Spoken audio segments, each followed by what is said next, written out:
अस्सलामु अलैकुम वरहमतुल्लाहि वबरकातुह। नहमदुहु व नुसल्ली व नुसल्लिमु अला रसूलिहिल करीम, मा बाद। अऊज़ु बिल्लाहि स्समीइल अलीम मिनश शैतानिर रजीम।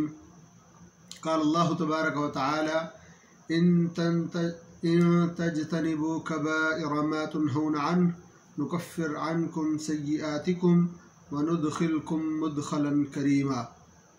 सूरत उन-निसा की आयत नंबर 31 है। अल्लाह रब्बुल आलमीन कुरान मजीद में इरशाद फरमाते हैं कि ऐ मेरे बंदो, अगर तुम कबीरा गुनाहों से इज्तिनाब करोगे तो मैं तुम्हारा रब तुम्हारे सगीरा गुनाह मुआफ़ कर दूँगा। इन तजतनिबू कबाइरा मा तुनहून अन्हु नुकफ्फिर अन्कुम सय्यिआतिकुम।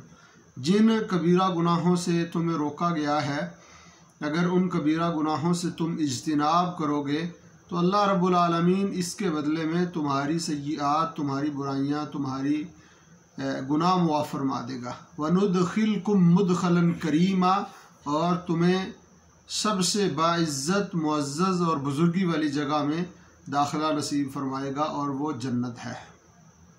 तो मोहतरम भाइयों, आज के इस दरस में हम इंशाअल्लाहुल अज़ीज़ 3 ऐसे नेक आमाल ज़िक्र करने जा रहे हैं जिनसे अल्लाह रब्बुल आलमीन गुनाहों को मुआफ़ फरमाते हैं। नबी अकरम सल्लल्लाहु अलैहि वसल्लम फरमाते हैं वो मुकफ़्फ़िरात हैं, वो गुनाहों की मुआफ़ी के लिए बेहतरीन आमाल हैं, और उनसे अल्लाह रब्बुल आलमीन गुनाहों को मुआफ़ फरमा देते हैं। वो कौन से हैं? इमाम मुस्लिम रहिमहुल्लाह ताला अपनी सही में इस हदीस को लाए हैं। हज़रत अबू हुरैरा रज़ियल्लाहु अन्हु इस हदीस के रावी हैं, और इस हदीस का नंबर है 233। नबी अकरम सल्लल्लाहु अलैहि वसल्लम फरमाते हैं अस्सलावातुल खम्स, जो 5 नमाज़ें हैं, वल जुमअतु इलल जुमा, और जुमे से लेकर जुमा, व रमज़ानु इला रमज़ान, और रमज़ान से लेकर रमज़ान, मुकफ़्फ़िरातुम मा बैनहुन्ना इज़्तनबल कबाइरा, ये गुनाहों को मिटा देने वाले आमाल हैं जब बंदा कबीरा गुनाहों से बचने वाला हो, इज्तिनाब करने वाला हो। तो मोहतरम भाइयों, ये 3 आमाल ऐसे हैं जिनकी वजह से अल्लाह रब्बुल आलमीन गुनाहों को मिटा देते हैं, मुआफ़ फरमा देते हैं। तो जो रमज़ानुल मुबारक है वो साल बाद आता है। मन साम रमज़ान ईमानन व इहतिसाबन गुफ़िर लहू मा तक़द्दम मिन ज़म्बिही। और दूसरी हदीस में नबी अकरम सल्लल्लाहु अलैहि वसल्लम फरमाते मन क़ाम रमज़ान ईमानन व इहतिसाबन गुफ़िर लहू मा तक़द्दम मिन ज़म्बिही।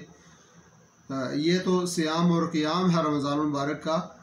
साथ नबी अकरम सल्लल्लाहु अलैहि वसल्लम फरमाते मन क़ाम लैलतल क़द्रि ईमानन व इहतिसाबन गुफ़िर लहू मा तक़द्दम मिन ज़म्बिही। जिस बंदे ने सिर्फ लैलतुल क़द्र की रात का क़याम किया, अल्लाह रब्बुल आलमीन उस पर भी इतना मेहरबान हो जाते हैं कि उसके भी सारे गुनाह मुआफ़ फरमा देते हैं। तो ये अल्लाह का मेहमान साल बाद आता है। तो दूसरा अमल है वल जुमअतु इलल जुमा, एक जुमे से लेकर दूसरे जुमे तक। तो नबी अकरम सल्लल्लाहु अलैहि वसल्लम की कसीर अहादीस हैं जिनमें ये फ़ज़ाइल बयान किए गए हैं। जुमे वाले दिन जल्दी मस्जिद में जाना, इसके क्या फ़ज़ाइल हैं। तो नबी अकरम सल्लल्लाहु अलैहि वसल्लम फरमाते हैं जो बंदा जुमे वाले दिन जल्दी मस्जिद में जाता है, इमाम के करीब बैठ जाता है, और भी कई चीज़ें इस हदीस में ज़िक्र हैं, तो उसके अल्लाह रब्बुल आलमीन एक जुमे से लेकर दूसरे जुमे तक के सारे गुनाह मुआफ़ फरमा देते हैं। अल्लाह अकबर, बड़ी फ़जीलत वाली बात है। और इसके बाद है 5 नमाज़ें। ये तो हफ्ता वाराना एक आमल है जुमे वाला, और रमज़ान का साल बाद आता है। तो ये 5 नमाज़ें जो हैं, ये तो दिन में 5 दफ़ा आती हैं, एक दिन में 5 दफ़ा नमाज़ें आती हैं। तो नबी अकरम सल्लल्लाहु अलैहि वसल्लम फरमाते हैं एक नमाज के बाद जब बंदा दूसरी नमाज़ पढ़ता है तो उसके दरमियान वाले जो गुनाह है, फजर की पढ़ी तो ज़ुहर तक जो गुनाह हुए ज़ुहर की पढ़ने से अल्लाह मुआफ़ फरमा देते हैं। ज़ुहर की पढ़ी, ज़ुहर से लेकर असर तक जो गुनाह मुआफ़ हुए हैं, असर की पढ़ने से अल्लाह मुआफ़ फरमा देते हैं। मगरिब की नमाज़ पढ़ी, असर से लेकर मगरिब तक जितने गुनाह हुए हैं अल्लाह रब्बुल आलमीन वो मुआफ़ फरमा देते हैं। और मगरिब की नमाज़ से लेकर इशा तक जितने गुनाह ہوئے انسان سے اگر عشاء کی نماز پڑھی ہے اس نے تو اللہ وہ معاف فرما دیتے ہیں، اور عشاء سے لے کر فجر تک پوری رات میں اس سے جو گناہ ہوا ہے فجر پڑھنے سے اللہ رب العالمین وہ گناہ معاف فرما دیتے ہیں۔ اتنا عظیم عمل ہے 5 وقت کی نماز پڑھنا، بہت زیادہ فضائل اس کے احادیث میں نبی اکرم صلی اللہ علیہ وسلم سے ثابت ہیں، اور اس کے فضائل، اس کی اہمیت کیا ہے، اس حوالے سے نبی اکرم صلی اللہ علیہ وسلم کی بہت زیادہ احادیث وارد ہیں۔ لیکن آج ہم جس چیز کو بیان کریں گے وہ ہے اس نماز کے لیے وضو بہت ضروری ہے۔ وضو کے بغیر نماز نہیں ہوتی، تو بغیر طہارت کے، بغیر وضو کے نماز نہیں ہوتی۔ تو اس طہارت اور وضو کے حوالے سے دین اسلام ہمیں کیا سمجھاتا ہے، اس حوالے سے انشاءاللہ ہم بات کرتے ہیں۔ تو بغیر وضو کے نماز نہیں ہوتی۔ تو وضو کے کیا فضائل ہیں، وضو کی کیا اہمیت ہے اسلام میں، نبی اکرم صلی اللہ علیہ وسلم نے اس حوالے سے کیا ارشاد فرمایا کہ وضو کیسے کرنا ہے، کیا طریقہ کار ہے اس کا۔ نبی اکرم صلی اللہ علیہ وسلم سے پورا وضو کا طریقہ کئی صحابہ کرام سے حدیث کی کئی کتابوں میں پوری ڈیٹیل کے ساتھ موجود ہے۔ نبی اکرم صلی اللہ علیہ وسلم سے وضو کا مکمل طریقہ کئی صحابہ کرام سے حدیث کی کئی ایک کتب میں پوری تفصیل کے ساتھ ایک ایک چیز اس میں بیان کی گئی ہے۔ وہ سارا طریقہ کار وضو کا نبی اکرم صلی اللہ علیہ وسلم سے ثابت شدہ موجود ہے۔ تو ہم دیکھتے ہیں نبی اکرم صلی اللہ علیہ وسلم کا وضو کیسا تھا، اور نبی اکرم صلی اللہ علیہ وسلم نے وضو کا طریقہ کیسے بتایا ہے، کیا طریقہ ہے وضو کرنے کا۔ تو سب سے پہلے تو وضو کے لیے بسم اللہ پڑھی جائے گی۔ نبی اکرم صلی اللہ علیہ وسلم کی یہ حدیث جو ہے، بغیر بسم اللہ کے وضو نہیں ہوتا۔ بسم اللہ پڑھ کر وضو شروع کریں۔ امام نسائی اپنی سنن میں اس حدیث کو لائے، حدیث نمبر 78 ہے۔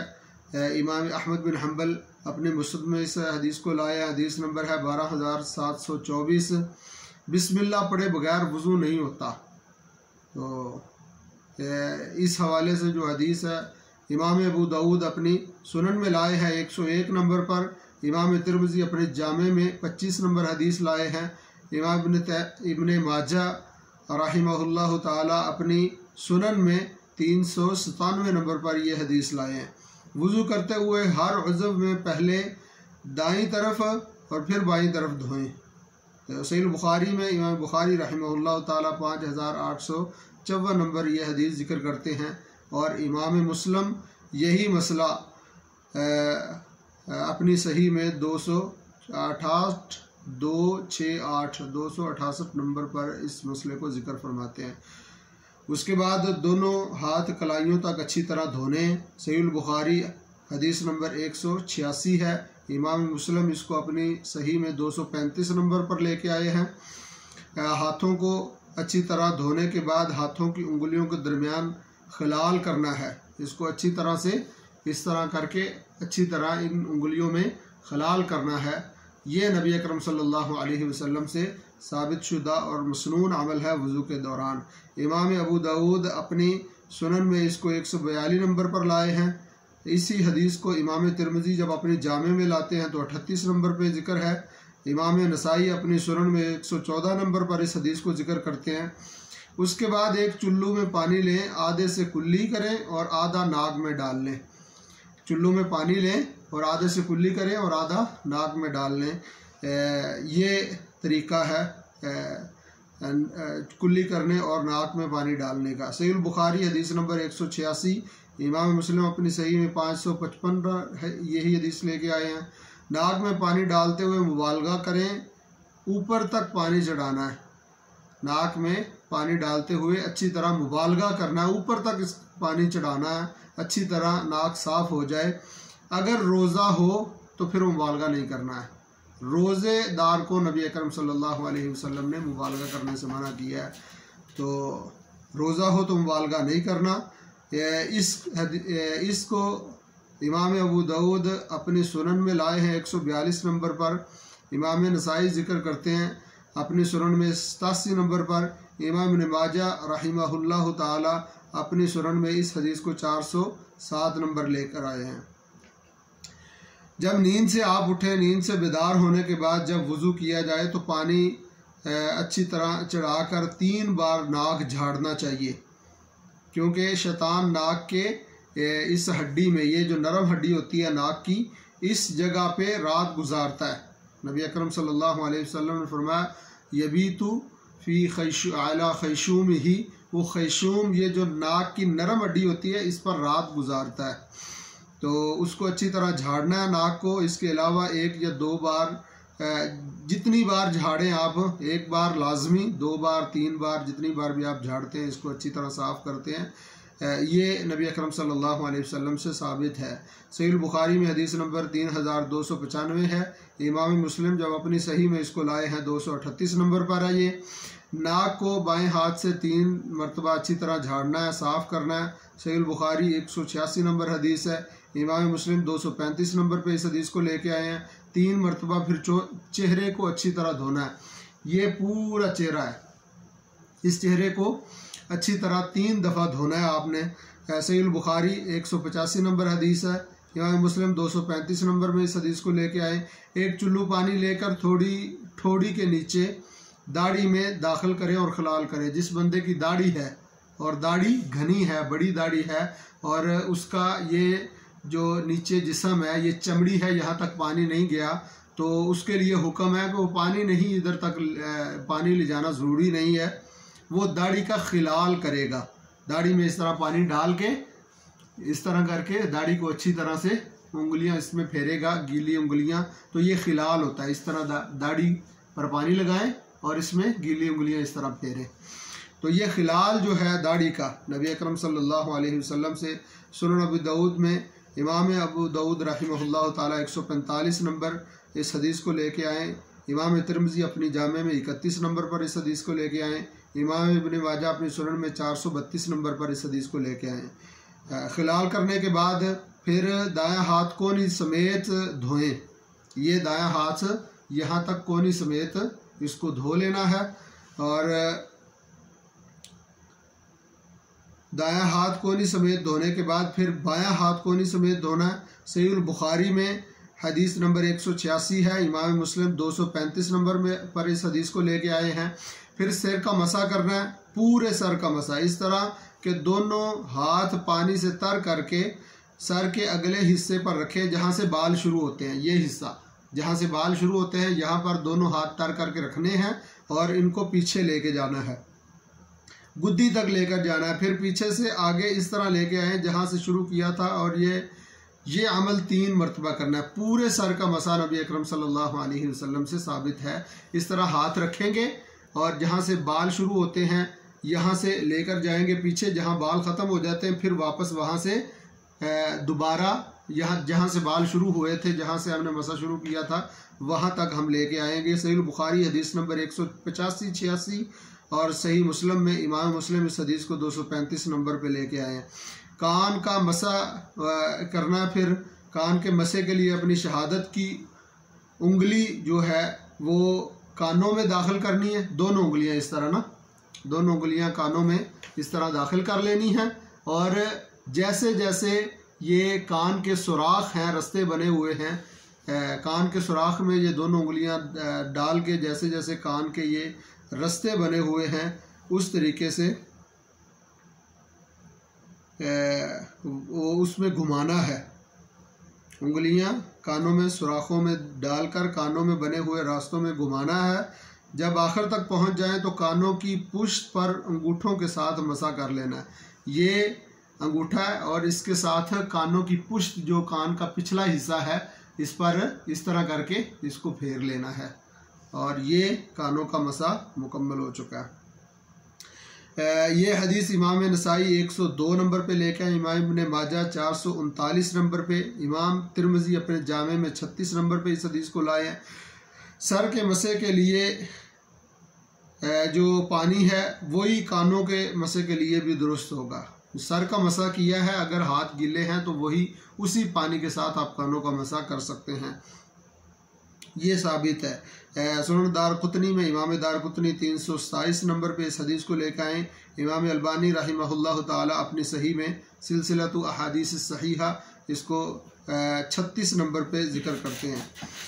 لیکن اگر آپ کانوں کے لیے الگ سے پانی لینا چاہتے ہیں تو الگ سے پانی لینا بھی نبی اکرم صلی اللہ علیہ وسلم سے ثابت ہے، یہ بھی حدیث میں موجود ہے۔ سنن الکبریٰ امام بہقی کی 308 نمبر یہ حدیث ہے، یعنی کانوں کے لیے الگ سے اور سر کے لیے الگ سے پانی لینا دونوں طرح ثابت ہے۔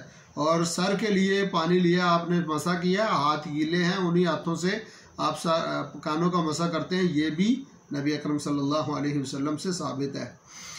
تو پورے سر کا مسح کرنا ہے، سر کے چوتھائی حصے کا یا اس طرح آدھے سر کا یا اس طرح، یہ نبی اکرم صلی اللہ علیہ وسلم سے ثابت نہیں ہے۔